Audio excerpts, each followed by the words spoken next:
তো দেখো আমরা আজকে ঢাকা ভার্সিটি যে প্রশ্নটা হইলো তো সেটা সমাধানটা একটু দেখব, ঠিক আছে। ঢাবি 24-25 সেশনের সমাধান। তো প্রথমে দেখো রসায়ন আমরা যাই। রসায়ন প্রথমে বলছে যে একই তাপমাত্রা ও চাপে কোন গ্যাসের 1 গ্রাম সব থেকে বেশি আয়তন দখল করবে। এটা আমরা গতকালকে তোমাদের যেই প্রশ্ন ব্যাংক সমাধান সেখানে কিন্তু আমরা দেখাইছি, এই কোশ্চেনটা কিন্তু আসছিল, ঠিক আছে। তো আমরা দেখছিলাম যে যে আয়তন সমান সমান মোল, ঠিক আছে। অ্যাভোগাড্রোর সূত্র ছিল যে মোল সংখ্যা যত বেশি আয়তনটা তত বেশি। আর মোল সংখ্যা বের করে কিভাবে? ভর ভাগ কি আণবিক ভর, ঠিক আছে, ভর ভাগ আণবিক ভর। তাহলে যেই মৌলের আণবিক ভর যত কম, যেহেতু 1 গ্রাম এটা কনস্ট্যান্ট, তাহলে আণবিক ভর যত কম তার মোল সংখ্যা হবে তত বেশি। তাহলে আণবিক ভর কার সব থেকে কম? দেখো অ্যামোনিয়া, এর হলো 17, অক্সিজেনের হলো 32, নাইট্রোজেনের হলো 28, আর্গনের হলো 39। যেহেতু অ্যামোনিয়ার ভর কম, আণবিক ভর কম, ফলে এর মোল সংখ্যা বেশি, ফলে এর আয়তন বেশি। তাহলে অপশন অ্যান্সার হবে সি। তারপর দেখো কোন ডি অরবিটালগুলো অক্ষ বরাবর আছে। আমরা জানি ডি এর 5টা orbital, D X Y, D Y Z, D Z X, D X square Y square আর ডি জেড স্কোয়ার, ঠিক আছে। এর মধ্যে এক্স ওয়াই মানে কি বোঝায় জানো? এখানে আমি দুইটা আঁকছি, এটা হলো এক্স অক্ষ, এটা হলো ওয়াই অক্ষ, এটা হলো জেড অক্ষ, ঠিক আছে। এটা এক্স, এটা ওয়াই, এটা জেড। তো এক্স ওয়াই মানে এক্স আর ওয়াই অক্ষের মাঝখান বরাবর থাকবে। এই যে এক্স এটা ওয়াই এটা, তার মানে এই অরবিটালটা এইটার মাঝখান মানে এরকম এরকম দিয়ে থাকবে, ঠিক আছে।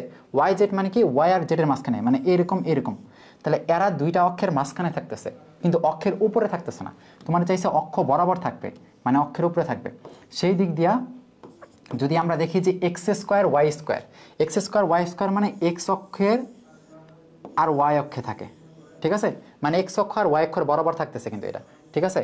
তারপর আর X square D Z square, এই জেড স্কোয়ার হলো জেড অক্ষের উপরে থাকতেছে। তার মানে কোনোটার উপর স্কোয়ার থাকা মানে সেই অক্ষের উপরে থাকা। জেড স্কোয়ার মানে জেড অক্ষ বরাবর, আর এক্স স্কোয়ার ওয়াই স্কোয়ার মানে এক্স অক্ষ বরাবর একটা আর ওয়াই অক্ষ বরাবর একটা। তাহলে অ্যান্সার হবে এইটা, ঠিক আছে। এইটা আসতেছে অক্ষ বরাবর।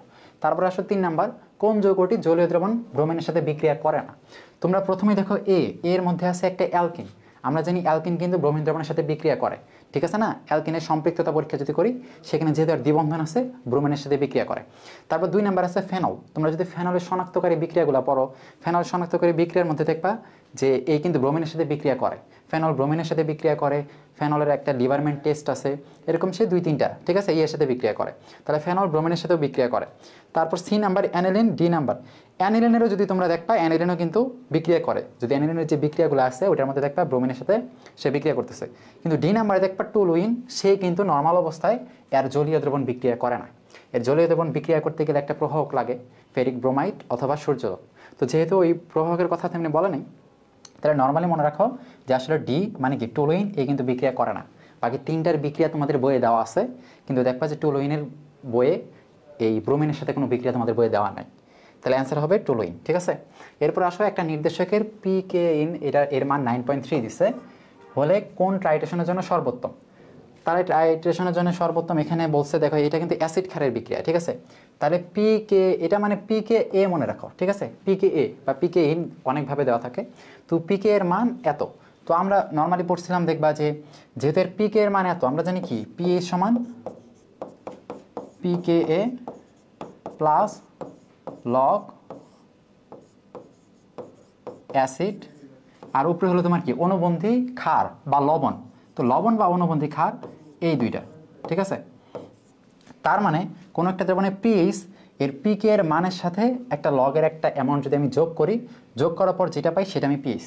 তাহলে এই দ্রবণের পিএইচ অবশ্যই 9 পয়েন্টের থেকে কম হবে না, 9 পয়েন্টের থেকে প্রায় বেশি, তাই না, 9 পয়েন্টের থেকে বেশি।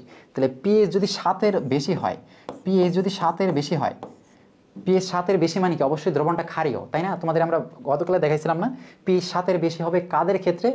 যাদের ক্ষেত্রে তোমার যদি অ্যাসিডটা হয় কি আমার দুর্বল আর ক্ষারটা সবল।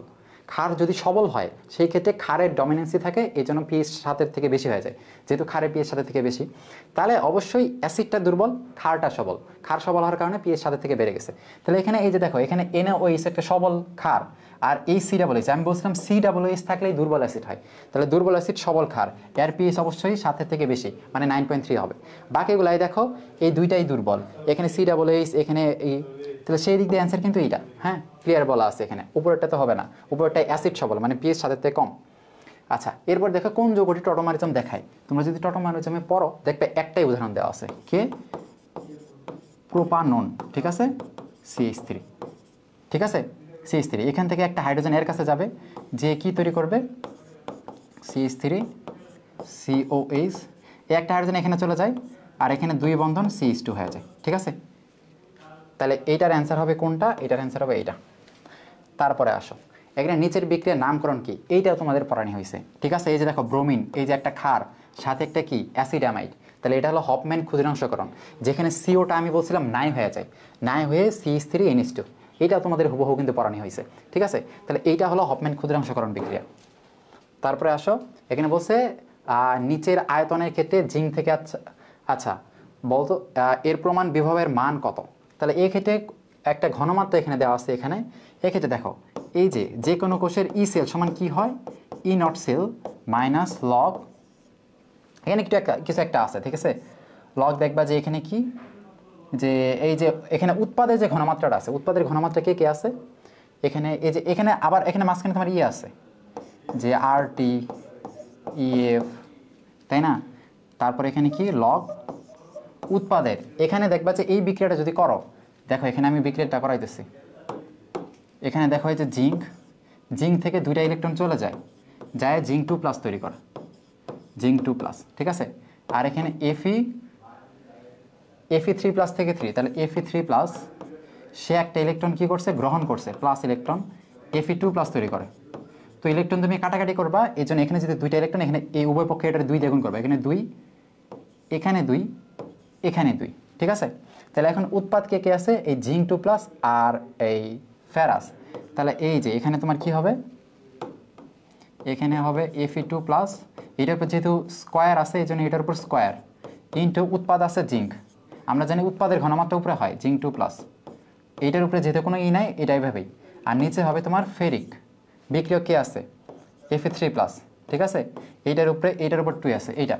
তাহলে তুমি একটু নোটিস করো, তোমার এখানে বলছে যে ই নট সেলের মান এই প্রমাণ বিভব এইটার থেকে বেশি হওয়া লাগবে, এর মানটা এর থেকে বেশি হবে। কখন দেখো এর মানটা বড় হইতে গেলে, দেখো একটা জিনিসের থেকে একটা মান বিয়োগ আছে। ঠিক আছে, তাহলে এই বিয়োগ ফলটার মান যত ছোট হবে এর মান তত বড় হবে না এর মান, কারণ একটা সংখ্যা থেকে জিনিস মাইনাস যেতেছে, যত কম পরিমাণ বিয়োগ হবে এর মানটা কিন্তু ততই বড় হবে, তাই না? যত কম পরিমাণ বিয়োগ হবে এর মানটা ততই বড় হবে। ফলে তুমি যদি আমি বড় করতে চাই, ই নট সেল, এটা যদি আমি বানাইতে চাই, তাহলে অবশ্যই এই মানটা আমার সর্বনিম্ন হওয়া লাগবে। এই মানটা সর্বনিম্ন হওয়া মানে লগের এই মানটা সর্বনিম্ন, আর লগ সর্বনিম্ন হবে কখন, যখন এর মনে করো যে এই হরটা আছে, হরটা যত কম হবে বা লবটা যত কম হবে বা হরটা যত বেশি হবে, নিচে যত বেশি হবে টোটাল মান তত কম, নিচেরটা বেশি মানে টোটাল মান কম, উপরেরটা কম মানেও টোটাল মান কম। তাহলে নিচেরটা কম করা, দেখো এখানে Fe2+ জিঙ্ক, এখানে বলছে Fe2+ 1 হওয়া লাগবে, জিঙ্ক 1 হওয়া লাগবে। Fe2+ জিঙ্ক, Fe2+ তুমি যদি 1 করো, জিঙ্কও তুমি যদি 1 করো, এটার মানে কিন্তু একই। ঠিক আছে, তুমি Fe3+ যদি বাড়াও, যেমন জিঙ্ক তুমি যদি 1 করতে চাও, তাহলে Fe2+ তো 1 করে, দুইটা মানে তো একই। Fe1 এটা তুমি যদি দাগাও, তাহলে তুমি এটা কেন দাগাবা না, কারণ দুইটাই তো উপরে আছে, এইটা 1-এর উপর স্কোয়ার করলে 1 হবে, এইটা 1 করলে, তাহলে এইটা যদি আমার 1 হয় তাহলে এইটাও তো 1 হবে, তার মানে এ তুমি যদি দাগাও তাহলে বিও তো সঠিক, কারণ দুইটাই উপরে আছে, তাহলে এ যদি দাগাও তাহলে বিও কিন্তু সঠিক হবে। যেহেতু এ আর বি দুইটা প্রায় একই, এই জন্য এই দুইটা না যে আমরা বাকি দুইটার ক্ষেত্রে দেখি, তখন দেখবে Fe3+, এইটা দেখো 1.1, তাই না? এটা দেখো 1.1, তাহলে এই যে অ্যান্সার হবে এইটা, কারণ এইটা যত বেশি হবে টোটাল মানটা তত কম হবে। ঠিক আছে, তাহলে অ্যান্সার সেই ক্ষেত্রে দেখবে যে Fe3+ 1.1, 1-এর থেকে বেশি। ঠিক আছে, এটার অপশন এরকমই হওয়ার কথা, হ্যাঁ হয়তো অপশনটা একটু তোমরা চেক করে দেখবা, কিন্তু 1 পয়েন্ট, এইটা যত বেশি হবে ততই। ঠিক আছে, 1.1। আচ্ছা, নির্দিষ্ট আয়তনে প্রমাণ দ্রবণ তৈরিতে নিচের কোনটি ব্যবহার করা হয়? প্রমাণ দ্রবণ তৈরি করতেছো মানে নির্দিষ্ট পরিমাণ তোমার ওখানে কি যে ইটা আছে, দ্রাবক নিবা, নির্দিষ্ট পরিমাণ দ্রব্য নিবা, নিয়ে তুমি তৈরি করবা। তো এটার জন্য আয়তনিক ফ্লাক্স যেটা আছে সেখানে কিন্তু দাগ কাটা থাকে সুন্দর করে। ঠিক আছে, আমরা জানি পিপেট কি করে, দ্রবণ স্থানান্তর করে, ট্রাইটেশনে পিপেট বুলেট এগুলো দ্রবণ স্থানান্তর করার জন্য ইউজ করা হয়। কিন্তু আয়তনিক ফ্লাক্স এটা তুমি নির্দিষ্ট দ্রবণ তৈরি করে নেবা, এই পর্যন্ত দাগ দিয়ে সেখানে লবণ দিয়ে তুমি আস্তে আস্তে দ্রবণ তৈরি করে নাও, তাহলে এটা হবে আয়তনিক ফ্লাক্স। তোমরা যদি দেখবা বইয়ে দেখো এটা দেওয়া আছে। তারপর দেখো নিচের কোন অণুটির সামগ্রিক ডাইপোল সর্বাধিক? ডাইপোল সর্বাধিক মানে এই পাশে অনেক বেশি ধনাত্মক, এই পাশে ঋণাত্মক, এই পাশে ধনাত্মকের পরিমাণ বেশি, এই পাশে ঋণাত্মকের পরিমাণ বেশি, কম বেশি, মানে দাড়িপাল্লার মতো, এক পাশটা খুবই ভারী, এক পাশটা খুবই কম।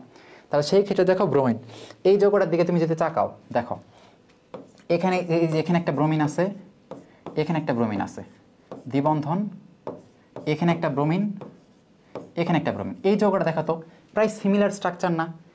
এরও যতটুকু তড়িৎ ঋণাত্মকতা, এরও ততটুকু তড়িৎ ঋণাত্মকতা, ফলে এই যতটুকু নেবে এও ততটুকু নেবে, এই যতটুকু নেবে এ ততটুকু নেবে, মানে চারপাশে একটা ব্যালেন্স অবস্থা, সমান একটা অবস্থা হয়ে যেতেছে। কোনো পাশে কিন্তু বেশি না, চার কোনায় কিন্তু সমান হয়ে যেতেছে, তাই না? কারণ স্ট্রাকচারটা একবারে সেম, অর্ধেক সিমিলার।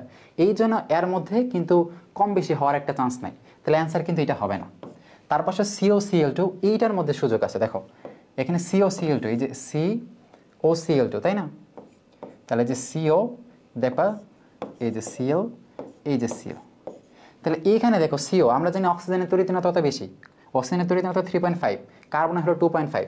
তাহলে এই কি করবে, ইলেকট্রন নিজের দিকে টানবে, এই ইলেকট্রন নিজের দিকে টানবে, ঠিক আছে? এখানকার যে দুইটা ইলেকট্রন আছে ওরা এই দিকে যাবে। এই দিকে আবার ক্লোরিনের তড়িৎ ঋণাত্মকতা বেশি 3, কার্বনের 2.5, তাহলে এর বেশি থাকার কারণে এও কিন্তু ইলেকট্রনটা টানবে। ফলে দেখো এই ইলেকট্রনটা টানতেছে, টাইনা ঋণাত্মক হইতেছে, এই ইলেকট্রনটা টানতেছে, ঋণাত্মক হইতেছে। ফলে দেখো দুই পাশেই কিন্তু ঋণাত্মক হইতেছে। ফলে এরও কিন্তু একটা ব্যালেন্স অবস্থা, এক পাশে ধনাত্মক এক পাশে ঋণাত্মক, এরকম অবস্থা কিন্তু হইতেছে না, তাই না? যেহেতু এর ইলেকট্রনগুলো ওইদিকে যেতেছে, এর ইলেকট্রনগুলো এইদিকে যেতেছে, ফলে দুই পাশেই সমান কিন্তু আমার ঋণাত্মকতা থাকতেছে। তাহলে এইটার হওয়ার চান্স কম। তাহলে আমরা বাকিগুলো দেখি তো কোনটা আছে কিনা। এই CHO আর একটা BF3। তাহলে আমরা যদি BF3 দেখি, BF3 দেখো যে এখানে আছে কি বোরন,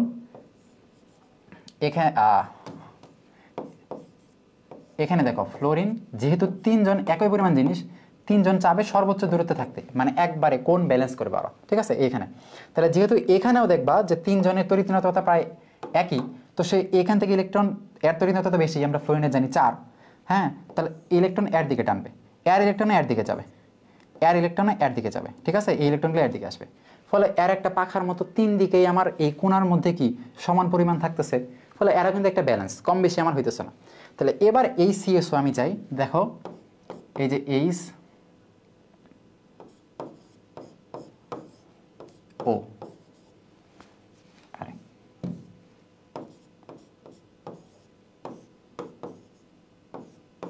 এইটাতে দেখো আমরা জানি কার্বনের তড়িৎ ঋণাত্মকতা বেশি, তাহলে সে কি করবে, ইলেকট্রন নিজের দিকে টেনে নেবে, সে হাইড্রোজেনের ইলেকট্রন নিজের দিকে টেনে নেবে, ঠিক আছে? আবার অক্সিজেনের তড়িৎ ঋণাত্মকতা কার্বনের থেকে বেশি, ফলে কার্বন যে এদের থেকে ইলেকট্রন নিতেছে, এই ইলেকট্রনগুলো আবার এর দিকে দৌড়াবে, ঠিক আছে? ফলে অক্সিজেন দেখো এক পাশটা এই সব থেকে বেশি ঋণাত্মক হয়ে যেতেছে, আর এরা কিন্তু দুইজনে ধনাত্মক হয়ে যেতেছে, তাই না? এর ইলেকট্রনগুলো এই নিতেছে, এই ইলেকট্রনগুলো আবার এই নিতেছে, ফলে এই আসলে সব থেকে বেশি ঋণাত্মক হয়ে যেতেছে, এরা কিন্তু ধনাত্মক হয়ে যেতেছে। ফলে এক পাশটা ঋণাত্মক এক পাশটা ধনাত্মক, ফলে কি আমার এই যে ডাইপোল মানে প্লাস মাইনাসের পার্থক্য বাড়তেছে। ফলে অ্যান্সার হবে এই CSO। বুঝছো? আশা করি সুন্দর টপিক এটা। আচ্ছা, এই যে একটা বিক্রিয়া আছে, এই বিক্রিয়ায় এই যে কার্বনের টাইম কি হিসেবে কাজ করছে শোনো। অনেকে জারক বিচারক অ্যাসিড ক্ষার এই দুইটার মধ্যে অনেকে দেখতেছি আমরা সন্দেহ করতেছে। তাহলে দেখো এখানে মেনলি জারক বিচারক হিসেব করা লাগে ইলেকট্রন গ্রহণ করছে ত্যাগ করছে এইটার উপরে, আর ইলেকট্রন গ্রহণ ত্যাগ এটা একটা সিঙ্গেল কেন্দ্রীয় পরমাণুর আমাদের হিসাব করা লাগে। তাহলে এখানে কার্বন, এটার কেন্দ্রীয় পরমাণু কার্বন। তাহলে কার্বনের এখানে জারণ সংখ্যা দেখো, এই টোটালটার জারণ সংখ্যা -2। কার্বন, এখানে কার্বন যদি X হয়, 3টা অক্সিজেনের -6 ইকুয়াল কত, -2। তাহলে এক্স এর কত, এক্স এর হতো +4, ঠিক আছে? তাহলে এখানে কার্বনের জারণ সংখ্যা +4। এবার উৎপন্ন করছে কি কার্বন ডাইঅক্সাইড, এখানে কার্বনের জারণ সংখ্যা দেখো +4, তাহলে দুইটারে +4, ফলে সেই ইলেকট্রন গ্রহণ ত্যাগ কিছুই করে নাই, ঠিক আছে?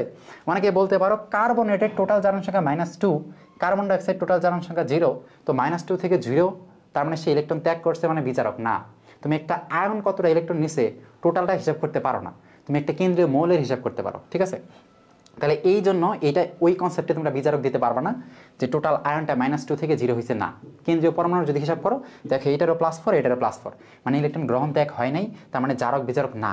তাহলে অ্যাসিড ক্ষার হবে কিনা দেখো, এখানে কার্বনেটের দেখো, এখানে কার্বনেট কি আছে, CO3 2- এর মাইনাস আছে, এর মধ্যে কোনো হাইড্রোজেন নাই, তার মানে সে হাইড্রোজেন ত্যাগ করতে পারবে না, বাট এর মধ্যে ঋণাত্মক চার্জ আছে, ঠিক আছে?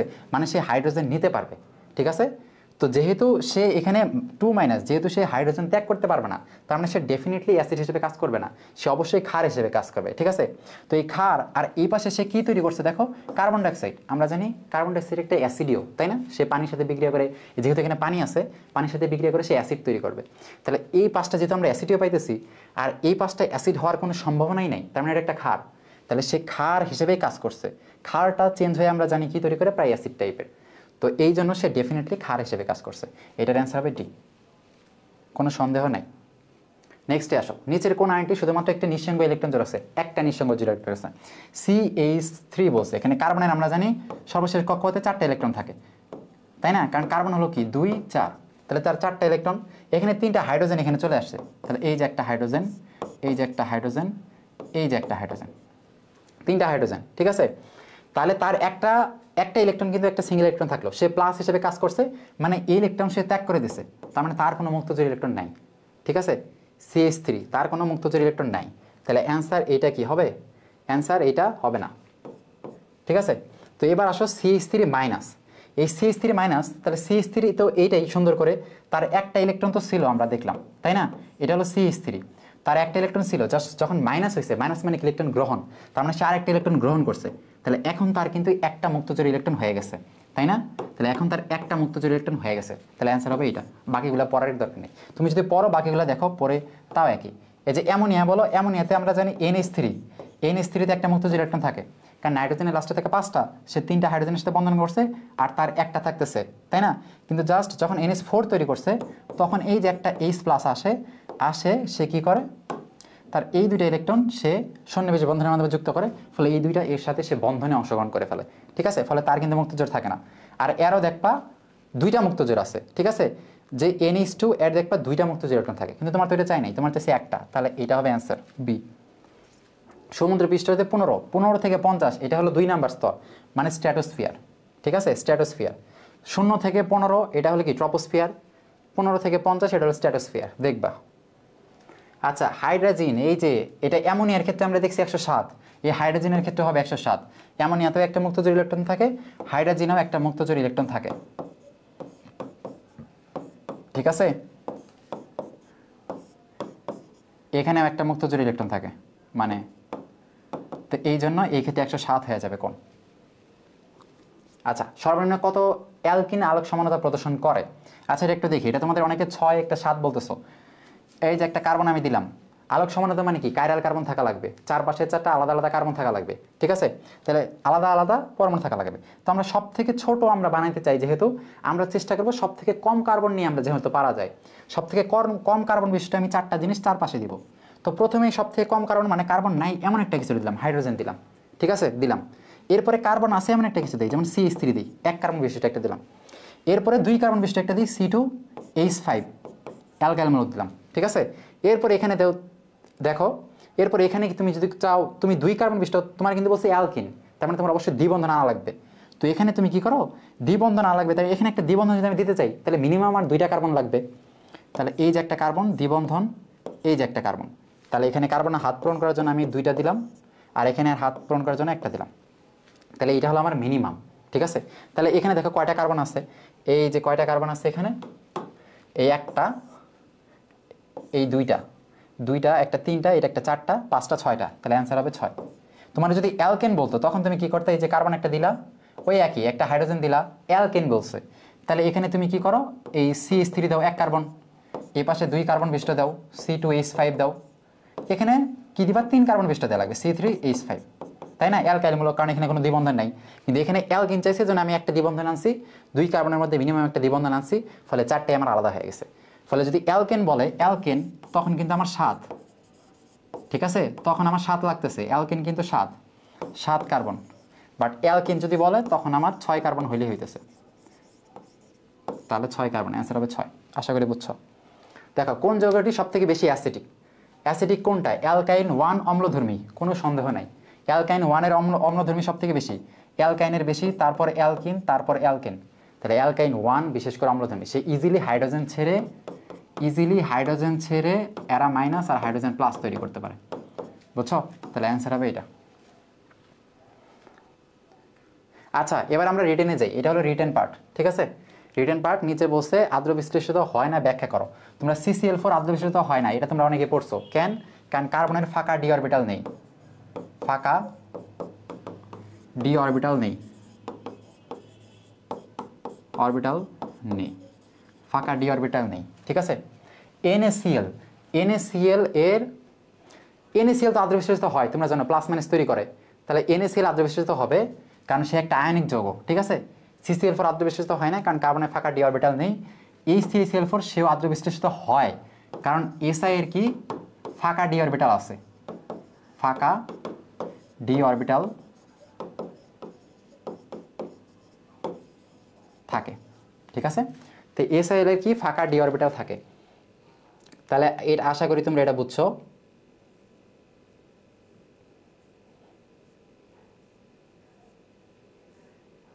তাহলে এরপরে আসো আমরা পরের যেটা আছে এটাতে যাই। দেখো তাহলে এটা কি হবে, CCl4 আদ্র বিশ্লেষিত হয় না কারণ এর ফাঁকা ডি অরবিটাল নাই, ঠিক আছে, এই জন্য এটা হয় না। NaCl আদ্র বিশ্লেষিত হয় কারণ এটা আয়নিক যৌগ, পানির প্লাস মাইনাসের সাথে সে বন্ধন গঠন করে। SiCl6 এটা আদ্র বিশ্লেষিত হয় কারণ এখানে সিলিকনের ডি অরবিটাল আছে। তাহলে পরের দুইটা হয়, প্রথমটা হয় না কারণ ডি অরবিটাল নাই, এটা হলো কারণ। আচ্ছা, কপার সালফেটের জলীয় দ্রবণে অতিরিক্ত পরিমাণ অ্যামোনিয়া যদি আমি যোগ করি তাহলে কোন বিক্রিয়া ঘটে ঘটো। তোমাদের রিটেন লিখতে হবে সব থেকে শর্টকাটে, ঠিক আছে। তুমি জাস্ট দেখাবা যে তুমি জানো, তোমার সুন্দর করে দেওয়া হলো, এই নাম্বার প্রশ্নের অ্যান্সার লেখা হলো, একবার প্রশ্নটা তুলতেছে উত্তর, এগুলা কোনো কিছু করা দরকার নেই, যত শর্টকাটে, ঠিক আছে। এই যে copper sulphate plus ammonia NH3 এর একটা জটিল যৌগ তৈরি করবে, কারণ আমরা জানি কপার একটা কি, কপার একটা আমরা জানি ডি অরবিটাল মানে অবস্থান্তর মৌল, তাহলে তারা জটিল যৌগ গঠন করে। তাহলে সে কি করবে,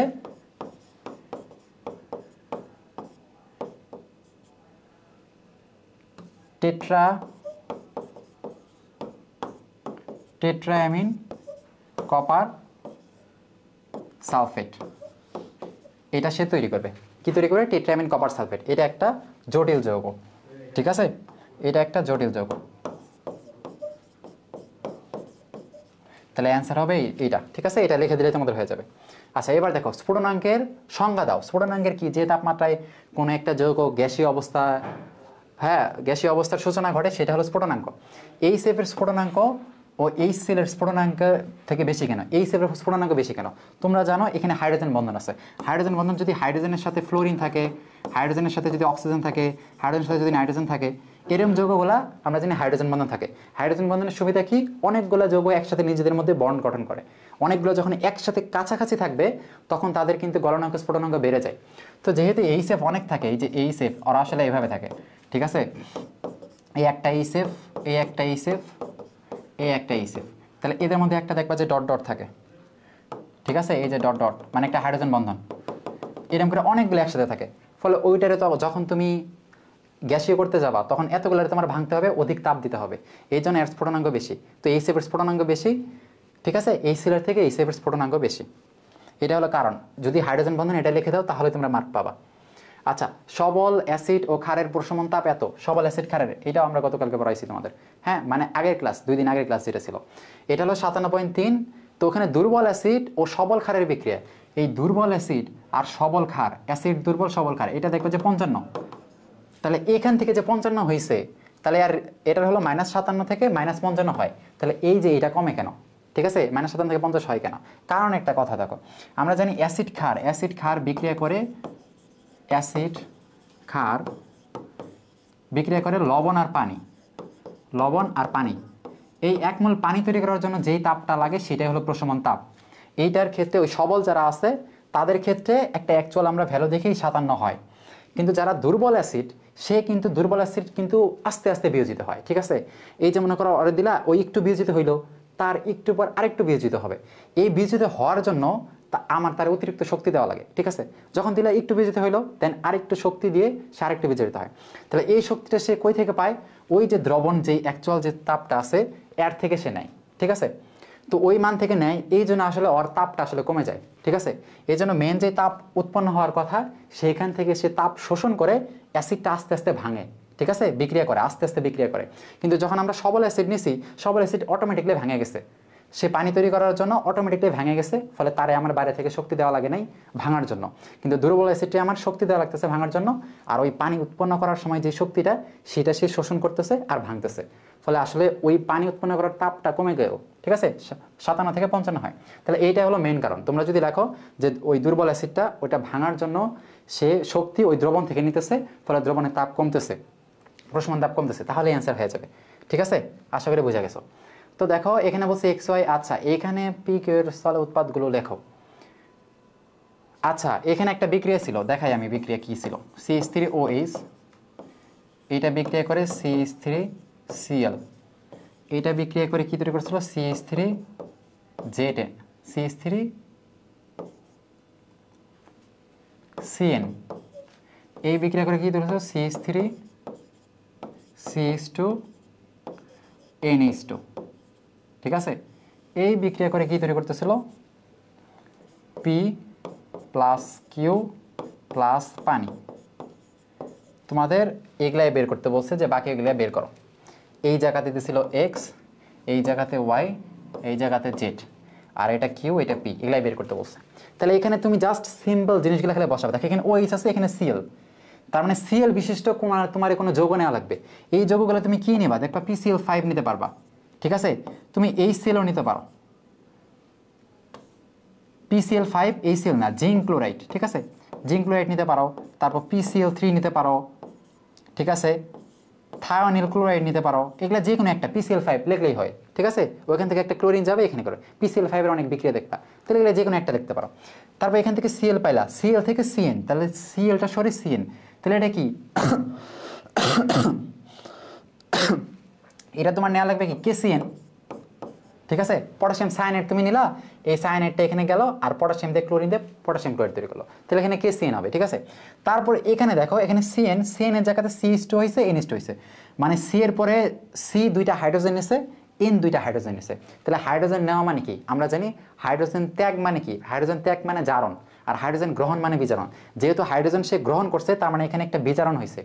আর বিজারণ, এই হাইড্রোজেন দিছে অবশ্যই বিজারক কেউ, আর বিজারক কি আছে আমরা জানি, সবল বিজারক আছে লিথিয়াম অ্যালুমিনিয়াম টেট্রাহাইড্রেট, এই হলো বিজারক। বিজারক মানে কি, অন্যকে বিজারিত করবে, তাহলে সে একে বিজারিত করছে, কেমনে বিজারিত করছে, সে আরে হাইড্রোজেন দিছে, ফলে এই কার্বন দুইটা হাইড্রোজেন নিয়ে CH2 হয়ে গেছে, এই নাইট্রোজেন দুইটা হাইড্রোজেন নিয়ে NH2 হইতেছে। কেন দুইটা করে নিল, কারণ এদের মধ্যে 3 বন্ধন আছে, ফলে এই দুইটা বন্ধন ভাঙবে, ভেঙে এর দুইটা হাত ফাঁকা, ফলে দুইটা হাইড্রোজেন, এর দুইটা হাত ফাঁকা, ফলে দুইটা হাইড্রোজেন, এটা তৈরি করবে, ঠিক আছে। তাহলে এখানে লিথিয়াম অ্যালুমিনিয়াম টেট্রাহাইড্রেট। তারপর এখানে বিক্রিয়া করতেছে এইখানে, তাহলে এখানে দেখো আরো তো দিয়ে দিচ্ছে, মানে ওরা নাইট্রাস অ্যাসিড দিয়ে দিচ্ছে, তাই না, OH আর NO, তাই না, HNO2 এটা ওরা দিছে। তাহলে এখান থেকে আসলে কি বিক্রিয়া হয়, ONH-NO2 এখান থেকে তৈরি করে, তোমার দেখবা যে এই বিক্রিয়ার সাথে এটা তোমার দিয়ে দিচ্ছে, এখানে PQ উৎপন্ন হয়। এখান থেকে যে নাইট্রোজেনটা আছে, এই একটা নাইট্রোজেন কি করে, এই একটা নাইট্রোজেনটা নেয়, নিয়ে NO2 তৈরি করবে, ঠিক আছে, সরি N2 তৈরি করবে। একটা নাইট্রোজেন নিলে N2 তৈরি করবে, তো একটা নাইট্রোজেন গেল, আর এই যে দুইটা হাইড্রোজেন, এই দুইটা হাইড্রোজেন এই অক্সিজেনটা নিয়ে পানি তৈরি করবে, তাহলে ওটা হলো এই পানি। তাহলে একটা নাইট্রোজেন মিলে নাইট্রোজেন তৈরি করলো, আর দুইটা হাইড্রোজেন একটা অক্সিজেন মিলে পানি তৈরি করলো, থাকলো OH আর CH3CH2OH, তাহলে এইটা মিলে কি তৈরি করবে, CH3CH2OH। ইজি বিক্রিয়া, জাস্ট এইটার সাথে এটা মিলাই দিবা, তাহলে অ্যান্সার হবে ওইটা, ঠিক আছে। তাহলে এটা পুরোটা গেল। এবার দেখো এই যে একটা বিক্রিয়া আছে, এখানে KC এর লেখো, তাহলে KC নরমাল, KC তোমরা জানো উৎপাদের ঘনমাত্রা বা বিক্রিয়কের ঘনমাত্রা। এখানে উৎপাদ ছিল কে, সালফার ট্রাইঅক্সাইড, তাহলে এর এখানে 2 আছে স্কোয়ার, বিক্রিয়ক কে ছিল সালফার ডাইঅক্সাইড, ঠিক আছে। তাহলে সালফার ডাইঅক্সাইড, এইটার আগে 2 ছিল, মানে স্কোয়ার আর অক্সিজেন O2, ঠিক আছে। এটা হলো আর KC, এদের মানে KC। তো বলছে বিক্রিয়াটি সাম্য অবস্থায় থাকা অবস্থায়, মানে O2 আর SO3 এর ঘনমাত্রা দ্বিগুণ করা হলো, ফলে এই যে কোনো একটা কিছু তুমি চেঞ্জ করলা, ঠিক আছে, একটা দিলা, ফলে ওইটা কিন্তু আর KC হইল না, ঠিক আছে, কারণ সাম্য অবস্থাটা তোমার চেঞ্জ হয়ে যেতেছে, যেন ওটারে আমরা ধরলাম QC, ঠিক আছে। এটা হলো যে কোনো অবস্থায় তুমি যদি ঘনমাত্রা কিছু চেঞ্জ করে দাও, তাহলে ওই অবস্থায় আমরা যে সাম্য দ্রব্য, ওটা কিন্তু আমরা QC বলে ওটারে, ঠিক আছে। কারণ সাম্য অবস্থায় সে তো আর এখন নাই, সে তারে তুমি একটা জিনিস দিলা, সে তো ডিসব্যালেন্স হয়ে গেল, তো সে আবার ব্যালেন্স হওয়ার জন্য সময় নেবে, তো আবার যখন ব্যালেন্স হবে ওটারে বলবো আমরা সাম্য অবস্থা। তো যেহেতু আমি চেঞ্জ করে দিছি, ফলে সে এখন আর সাম্য অবস্থায় নাই, তো এই জন্য ওটারে আমি KC বলতে পারি না, QC আমরা দিই ওইটারে, ঠিক আছে।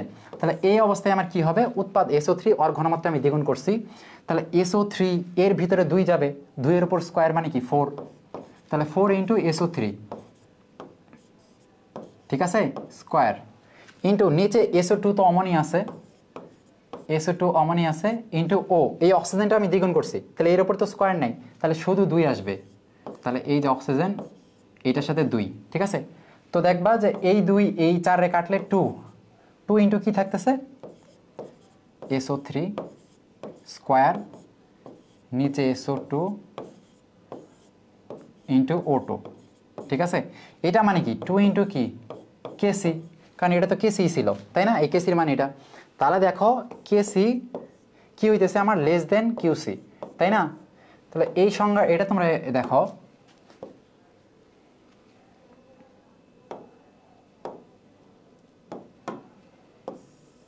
তাহলে এই যে দেখো এটা কিন্তু আমার হইল। তাহলে এখন মনে রাখবা যে কেসি যদি বড় হয় তাহলে বিক্রিয়া ডান দিকে যাবে, কেসি বড় হলে ডান দিকে যাবে, কেসি বড় হলে ডান দিকে। তো আমি একটু সামনে তাকাই, দেখো এখানে এই যে চিহ্নটা এটা আমার বাম দিকে আসছে না। আমি যদি আমার হাতটা এইভাবে ধরি তাহলে তোমরা কেসি প্রথমে দিবা, কিউসি পরে দিবা। দেখবা কেসি যদি ছোট হইতেছে মানে চিহ্নটা এই দিকে, ফলে বিক্রিয়া বাম দিকে যাবে, ঠিক আছে। এই মাথাটা যেই দিকে বিক্রিয়া সেই দিকে দেখায়, এই মাথাটা আমার ব্যাকে দেখাইছে, ফলে বিক্রিয়া আমার বাম দিকে আসবে, ব্যাকে চলে আসবে, ঠিক আছে। এই বিক্রিয়াটা আমার ব্যাকে চলে আসবে। যদি দেখাইতো যে কেসি গ্রেটার দেন কিউসি, তখন এই যে মাথাটা সামনের দিকে দেখাইতেছে মানে সামনের দিকে যেত, মানে বিক্রিয়া উৎপাদ তখন বাড়তো, সামনের দিকে যাইতো, ঠিক আছে। যেহেতু এটা ব্যাকে দেখাইছে কেসি রে প্রথমে দেওয়া লাগবে, তারপর যেহেতু ব্যাকে দেখাইছে কারণ কেসি ছোট এই জন্য বিক্রিয়া এই দিকে আসবে, মানে বাম দিকে আসবে, ঠিক আছে। তাহলে আশা করি বুঝছো। আচ্ছা, তো পানিতে দ্রবীভূত অক্সিজেনের সংজ্ঞা দাও। পানিতে দ্রবীভূত অক্সিজেন কি? নির্দিষ্ট তাপমাত্রায় কোনো একটা পানিতে যেই পরিমাণ অক্সিজেন দ্রবীভূত থাকে সেটা হলো ডিও বলে, ঠিক আছে। আর বিওডির মান জানো তোমরা কত? 6 ppm, আর সিওডির মান হলো 10 ppm। এগুলা লিখলেই সুন্দর মার্ক, ঠিক আছে। তো আমাদের এবার আমরা একটু বায়োলজিটা দেখে যাই।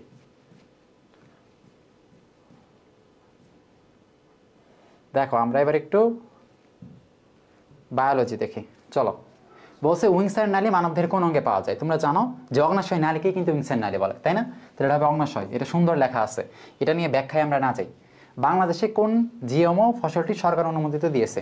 এটা দেখবা কোনটা, এই যে বিটি ব্রিঞ্জাল, এগুলো তোমাদের ওই লাস্টের একটা অধ্যায়, ওইখান থেকে তোমাদের 2টা এমসিকিউ দিছে, ওই অধ্যায়টা একটু ঝামেলাদায়ক একটা অধ্যায়, ঠিক আছে। এগুলো কিন্তু আমরা প্রত্যেকটা পরীক্ষাতে দেখি, মেডিকেল পরীক্ষা দেখি, ভার্সিটি পরীক্ষা অনেক আগে থেকে আসতেছে এই জায়গা থেকে, ঠিক আছে। কোনটার মানে জিএমও মানে জেনেটিক জিনিসগুলো, এই জিনিসগুলো আসে। তাহলে এটা হলো বিটি ব্রিঞ্জাল, ঠিক আছে। এইটা জিএমও অনুমোদিত, জেনেটিক চেঞ্জ করে আমরা আরও আমাদের ভালো। আচ্ছা, কোন ধরনের প্রাণীর জীবনচক্রে প্রতীক রূপান্তর দেখা যায়? তোমরা একটু যদি অনেকেই দেখলাম হয়তো এই জিনিসটা তোমরা পড়ো নাই, তো একটু দেখো।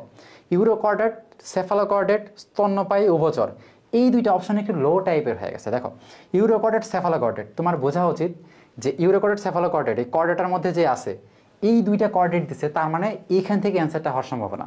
না হলে এই দুইটা একটা বড় বড় দুইটা তোমার পর্ব দিল, বাট এখানে সেম টাইপের দুইটা পর্ব দিল কেন? তাহলে অবশ্যই এই দুইটার মধ্যে কিছু একটা আছে। তো সেই দিক দিয়েই তোমাদের ভাগ্যের উপরে এই দুইটার মধ্যে একটা সিলেক্ট করা উচিত যদি কেউ না পড়ো। আর যদি পড়ো যে প্রতীক রূপান্তর দেখা যায়, সেটা একটা ইউরোকর্ডেটা দেখা যায়। প্রতীক রূপান্তর মানে কি? রূপান্তর মানে চেঞ্জ, তাই না। একটা মানুষ হয় কি জাইগোট থেকে, জাইগোট আস্তে আস্তে ভ্রূণ তৈরি হয়, তারপর একটা ছোট মানুষ, তারপর বড় মানুষ, এরকম করে তৈরি হতে থাকে কিন্তু, তাই না। তো আমাদের আস্তে আস্তে উন্নতি হয়, ছোটবেলায় পা থাকে না, হাত থাকে না, আস্তে আস্তে পা হাত হয়, বড় হয়। তাহলে এইটা যে উন্নত হইতেছে।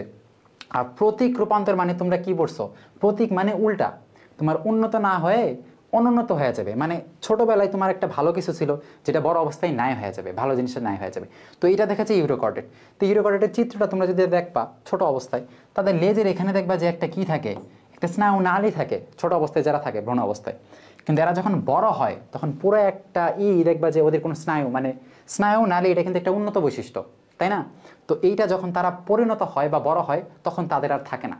তাহলে এটা আসলে অনুন্নত হয়ে গেল না, উল্টা হয়ে গেল না। তো এই জন্য এটা কিন্তু একমাত্র তাদেরই দেখা যায়। তো এটা দেখবা ইউরোকর্ডেট, সুন্দর করে দেখবা যে লেখা আছে বই, ঠিক আছে। তাহলে এটা অ্যান্সার হবে ইউরোকর্ডেট। এবার আসো, বিশ্বের সর্বোচ্চ উদ্ভিদ কোনটা? এটাও জ্ঞানমূলক জিকে টাইপের হয়ে গেল। এটা বইয়ে দেখবা যে এইটা দেওয়া আছে, ঠিক আছে। স্যাকোয়া কি সেম্পার ভিনার্স, তাহলে অ্যান্সার আছে এইটা, বইয়ে দেখবা যে সুন্দর করে এটা লেখা আছে, স্যাকোয়া সেম্পার ভিরেন্স। এবার আসো, সারফেক্টেন্ট কোথায় পাওয়া যায়? এইটা আমার মনে হয় না দুনিয়ার কেউ ভুল করতে পারো। যারা ফুসফুস পড়ছো, অ্যালভিলাস পড়ছো, অ্যালভিলাসে কি পাওয়া যায়? সারফেক্টেন্ট পাওয়া যায়। 24 সপ্তাহ থেকে এটা কি ক্ষরণ হয় না, 23 সপ্তাহ থেকে এটা প্রথম ক্ষরণ হয়, তাই না। 23 সপ্তাহ, এটা মানব ভ্রূণে 23 সপ্তাহ সবার প্রথম এটা ক্ষরণ করে।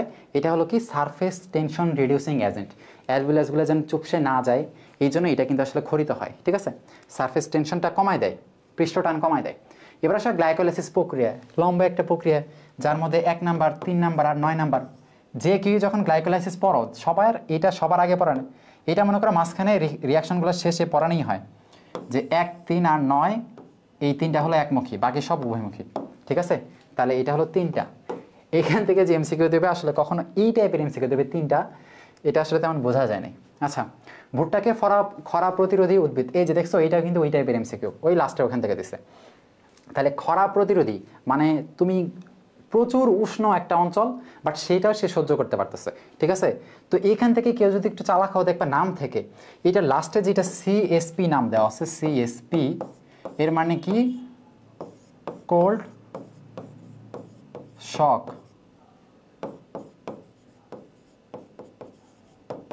ঠিক আছে, কোল্ড শক প্রোটেক্টিভ প্রোটিন মনে করে এইটা, তার মানে সে কোল্ড শক প্রোটিন মানে সে তীব্র মনে করো যে যদি হয় মানে তাও ঠান্ডা রাখবে। ঠিক আছে, প্রচণ্ড গরম যদি হয় তাও সে ঠান্ডা অবস্থায় থাকবে, মানে মানে এক কথা এই গরমটা সে সহ্য করতে পারবে। ঠিক আছে, এই নামক একটা প্রোটিন সিএসপি, এই প্রোটিন দিয়ে তোমার এইটা মনে করো করা হয়, মানে তারা এই খরাটা সহ্য করতে পারে। ঠিক আছে, তো এত তাপমাত্রা নর্মালি বাড়ে না, তো এটার অ্যান্সার হবে সিএসপিবি। ঠিক আছে, তারপর দেখো নিচের কোন গ্রুপের উদ্ভিদ উভচর। তোমরা যদি এই যে এখানে বলছে ব্রায়োফাইট, টেরিডোফাইট, ব্রায়োফাইটে পড়বা, ব্রায়োফাইটের প্রথমে দেখবা দেওয়া আছে যে ব্রায়োফাইট উদ্ভিদ উভচর। কেন? কারণ নর্মাল অবস্থায় এরা কি এইরকম উষ্ণ অঞ্চলে জন্মায়, নর্মাল অবস্থায় এরা এরকম মানে পানি নাই এরকম অঞ্চলে জন্মায়, কিন্তু এদের যখন নিষেক হয় তখন তাদের কিন্তু নিষেকের জন্য পানির দরকার হয়, তো তারা নিষেকের টাইমে কেবল পানির কাছে যায়। ঠিক আছে, কারণ এদের আমরা জানি নিষেক হয় পানির মাধ্যম, এই জন্য এরা নিষেকের জন্য পানির উপর যেহেতু নির্ভর, এই জন্য এরা তখন পানির উপর নির্ভর হয়ে যায়, এই জন্য এরা উভচর। ঠিক আছে, নর্মাল অবস্থায় স্থলচর, কিন্তু ওইটার জন্য এরা উভচর বলা হয়েছে। এবার দেখো বর্ণান্ধ পুরুষ ও স্বাভাবিক মহিলা। তাহলে বর্ণান্ধ পুরুষ, এই বর্ণান্ধতা যেহেতু একটা এক্স ক্রোমোজোমের জিন, এই যে এটা এক্স, পুরুষ যেহেতু এটা হলো ওয়াই। ঠিক আছে, আর স্বাভাবিক মহিলা, তো স্বাভাবিক মহিলা যেহেতু এক্স এক্স। ঠিক আছে, তোমার তো বাহক বলে নেই, তো নর্মালি স্বাভাবিক মানে দুইটাই স্বাভাবিক। আর এই যেহেতু বর্ণান্ধ পুরুষ আর এক্স ক্রোমোজোমটা এই যে সি দ্বারা আমি ধরলাম কি তার ডিফেক্ট আছে, তাহলে এইটার এখনই করাও এই দুইটার মধ্যে এই এক্সের সাথে এই এক্সের, তাহলে কি তৈরি করবে এক্সের সাথে এক্স যদি হয় তাহলে এক্সি এক্স। ঠিক আছে, এক্সের সাথে আর একবার, এই এক্সের সাথে অর একবার, তার মানে কি এক্সি এক্স। ঠিক আছে, এবার ওয়াইয়ের সাথে এই এক্সের একবার মানে এক্স ওয়াই, আর ওয়াইয়ের সাথে ওই এক্সের একবার মানে কি এক্স ওয়াই। ঠিক আছে, তো আমরা জানি এক্স ওয়াই এটা মানে পুরুষ, তার মানে পুরুষ দুইটা কি স্বাভাবিক হইতেছে, তাই না? পুরুষ দুইটা স্বাভাবিক পুরুষ। আর এখানেও দেখো এটা হলো দুইটাই কি মেয়ে, কিন্তু এই মেয়ে দুইটাও কিন্তু স্বাভাবিক, বাট স্বাভাবিক হইলেও তারা কিন্তু বাহক, তাই না? তো এরা স্বাভাবিক হইতেছে বাট তারা কিন্তু বাহক। বাহক মহিলা স্বাভাবিক পুরুষ।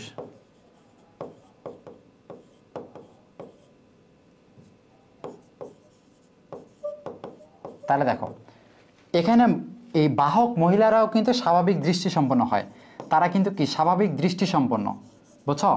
তারা বাহক হইলেও তারা কিন্তু নর্মাল হেভি, তুমি বুঝবাই না, তাদের মধ্যে জিন আছে, এটা তার পরের বংশধরে দেখা যায়, বাট তারা কিন্তু একবারে নর্মাল, তারা বিন্দুমাত্র কোনো অসুবিধা তাদের হয় না। তাহলে এরা বাহক মহিলা, বাট এরা কিন্তু স্বাভাবিক, দেখতে শুনতে পারবে, বাট এদের মধ্যে জিন আছে, আর এরা তো স্বাভাবিক পুরুষ। তাহলে দেখো পুত্র বর্ণান্ধ এটা ভুল, স্বাভাবিক, পুত্র 50% বর্ণান্ধ এটাও ভুল। এখানে পুত্র ও কন্যা উভয় স্বাভাবিক দৃষ্টি সম্পন্ন, হ্যাঁ উভয় স্বাভাবিক, কারণ তারা স্বাভাবিক দেখতে পায়, কোনো সমস্যা হয় না। ডি নাম্বারে বলছে কন্যা বর্ণান্ধ বাহক, হ্যাঁ কন্যা বর্ণান্ধ বাহক, তাহলে সেই অনুযায়ী সিডি দুইটাই কিন্তু সঠিক। কিন্তু এটা তো তোমার আর মেডিকেল না যে দুইটা সঠিক তুমি দাগায় আসবা, এটা ভার্সিটি, তোমার যে কোনো একটা ঠিক করতে হবে। তাহলে দুইটার মধ্যে যেটা অধিক সঠিক, ঠিক আছে, মোর অ্যাপ্রোপ্রিয়েট, তোমার সেটা দাগাইতে হবে। তাহলে দেখো সি নাম্বার অপশনে সে 4টা অপশনটাই কাভার করছে, সে পুত্র বাহক দুইটারই বলছে যে পুত্র আর কন্যা দুইটাই স্বাভাবিক, বাট ডি নাম্বারে বলছে কন্যা বর্ণান্ধ বাহক। ঠিক আছে, তাইলে তোমার হয়তো একটা জিনিসের মধ্যে দেখো দুইটা জিনিস আছে, তুমি একটা জিনিস উল্লেখ করলা যে একটার অ্যান্সার মনে করো 2 আর 3, তুমি বললা যে একটা অ্যান্সার বললা যে 3, হ্যাঁ তোমার অ্যান্সার সঠিক, বাট আরেকটা অ্যান্সার কিন্তু 2, সেটা তুমি বললা না। ঠিক আছে, তো যখন তুমি বললো অ্যান্সার 2 আর 3, সেটা কিন্তু মোর সঠিক হয়ে যায়।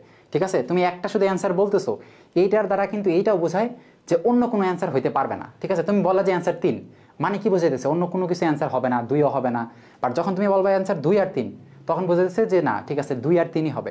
তো এই জন্য যখন আমি কন্যা বর্ণান্ধ বাহক বললাম, মানে পুত্রদের বললাম না, এটার দ্বারা কিন্তু বোঝায় যে আসলে যে পুত্রের ওই অ্যান্সারটা অ্যাকসেপ্ট না, কিন্তু বাস্তবে তো পুত্রের অ্যান্সারটাও অ্যাকসেপ্ট। এই জন্য আমি মোর অ্যাপ্রোপ্রিয়েটের জন্য দুইটাই আমি দেবো, মানে সি দিব এটা। ঠিক আছে, আচ্ছা দেখো, গাঠনিক জিন, প্রমোটর জিন, রেগুলেটর জিন, অপারেটর জিন, এই জিনিসগুলো কি?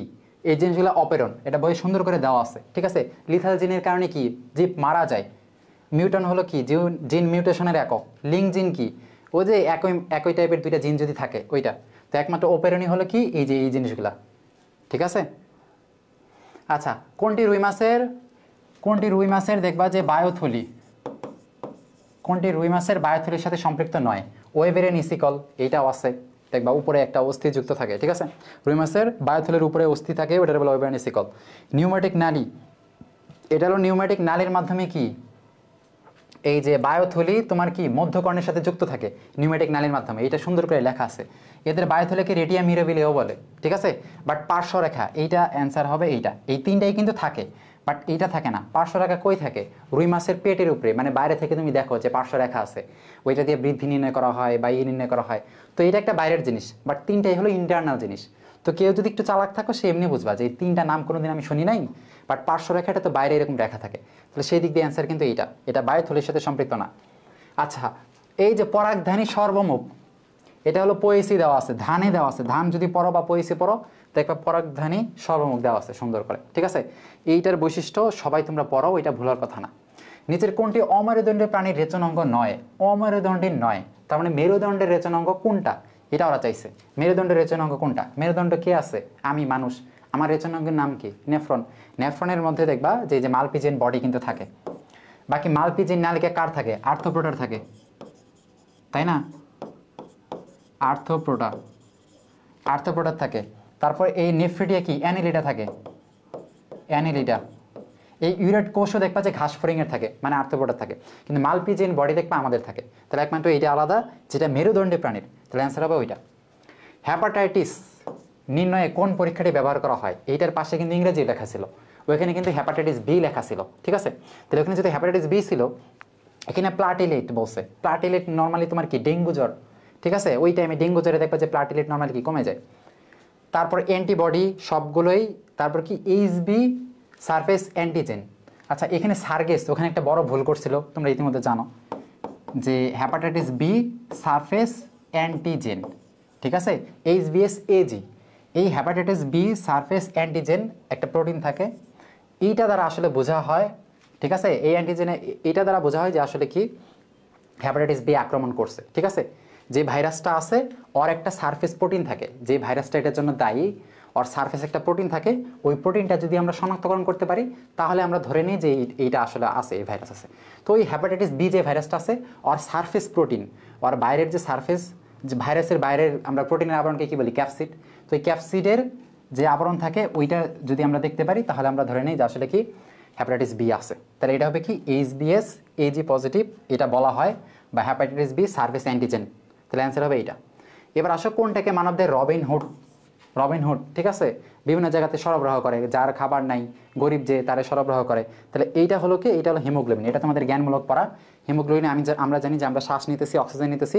এই অক্সিজেন মানবদের প্রতিটা যে কোষ যার যারা অক্সিজেন দরকার সেখানে অক্সিজেন সে সাপ্লাই করে, ঠিক আছে। তো এটারে বলে হিমোগ্লোবিন। আচ্ছা, এবার আমরা বায়োলজি রিটেনে চলে যাই। দেখো বায়োলজি রিটেন, এটা বলছে স্থায়ী টিস্যুর বৈশিষ্ট্য 5টা। তাহলে প্রথম বৈশিষ্ট্য কি? এরা মৃত আর জীবিত, মৃত ও জীবিত।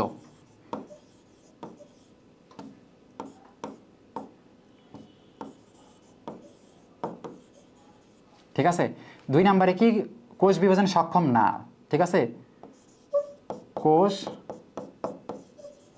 বিভাজনে অক্ষম, ঠিক আছে। পুরু কোষ প্রাচীর থাকে এদের, যেহেতু কোষ বিভাজন হয় না এদের পুরু কোষ প্রাচীর থাকে, পুরু কোষ প্রাচীর থাকে, ঠিক আছে। তারপর এদের কিন্তু বিপাক হার কি? কম।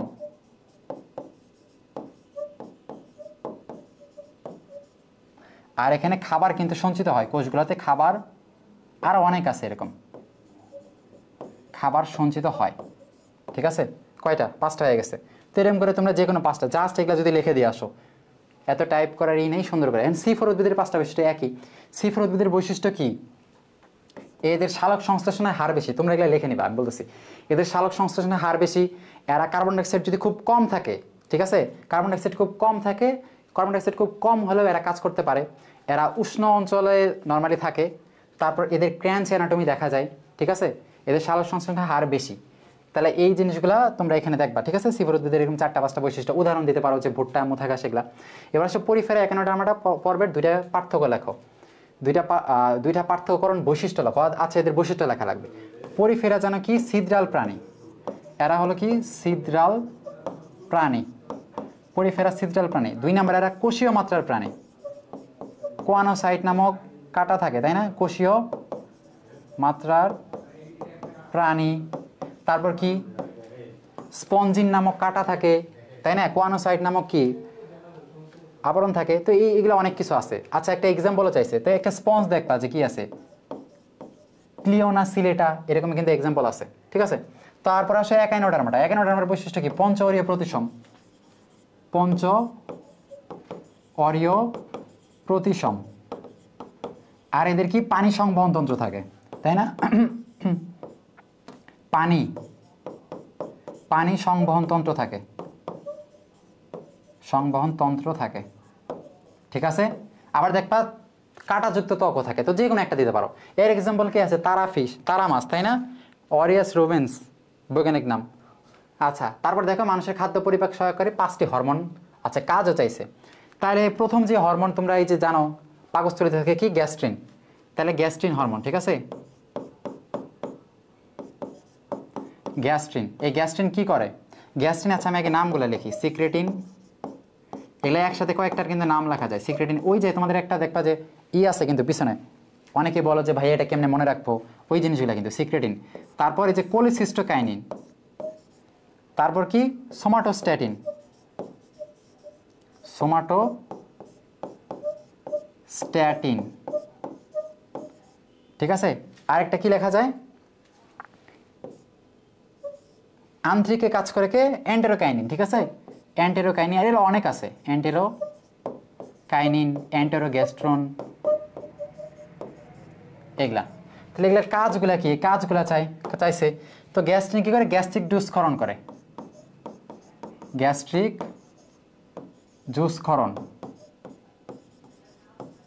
ঠিক আছে।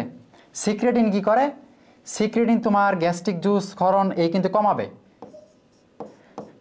গ্যাস্ট্রিক জুস ক্ষরণে বাধা দেয়, ক্ষরণে বাধা দিবে, ঠিক আছে, বাধা দিবে। কোলিসিস্টোকাইনিন এই কিন্তু আমাদের গল ব্লাডারের কন্ট্রাকশন করে, ঠিক আছে, মানে পিত্তথলির সংকোচন ঘটায়, পিত্তথলির সংকোচন, পিত্তথলির সংকোচন ঘটিয়ে কি করে, পিত্তরস ক্ষরণ করে। এক কথা পিত্তরস ক্ষরণ করে লিখতে হবে, পিত্তরস ক্ষরণ করে, পিত্তরস ক্ষরণ করে, ঠিক আছে। তারপর সোমাটোস্ট্যাটিন এই কিন্তু এই যে এই ধরনের হরমোনগুলো আছে এদের ক্ষরণ নিয়ন্ত্রণ করে, অন্য যে হরমোনগুলো আছে এদের ক্ষরণ নিয়ন্ত্রণ করে। তাহলে অন্য হরমোনের ক্ষরণ নিয়ন্ত্রণ করে,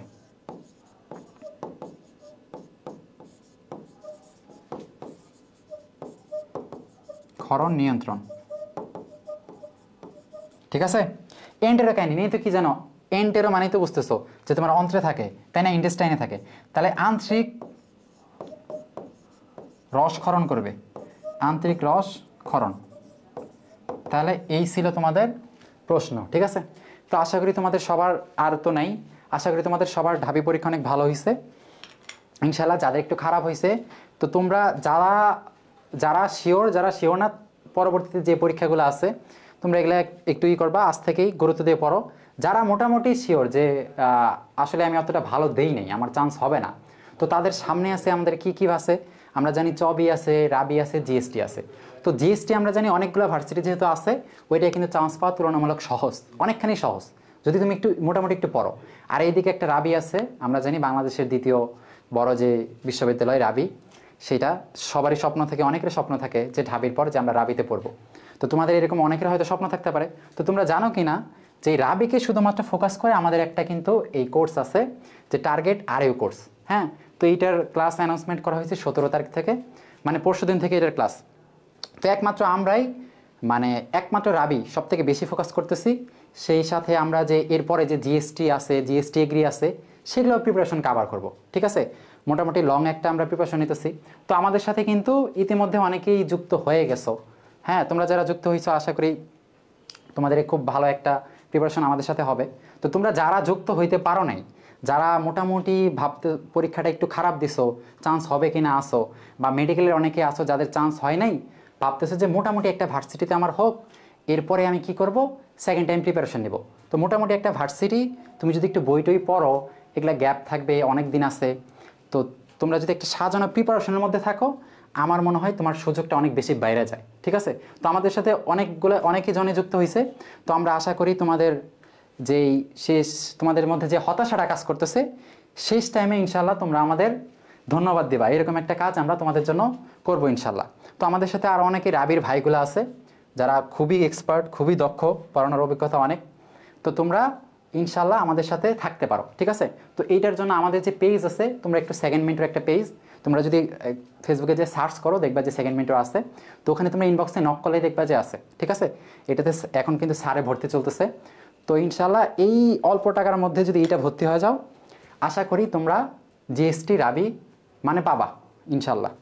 তো আজকে এতটুকুই তোমাদের জন্য শুভকামনা। আশা করি তোমাদের যতটুকু বাকি আছে অ্যাডমিশন জার্নি ভালোভাবে শেষ হবে। তো আল্লাহ হাফেজ সবাইকে।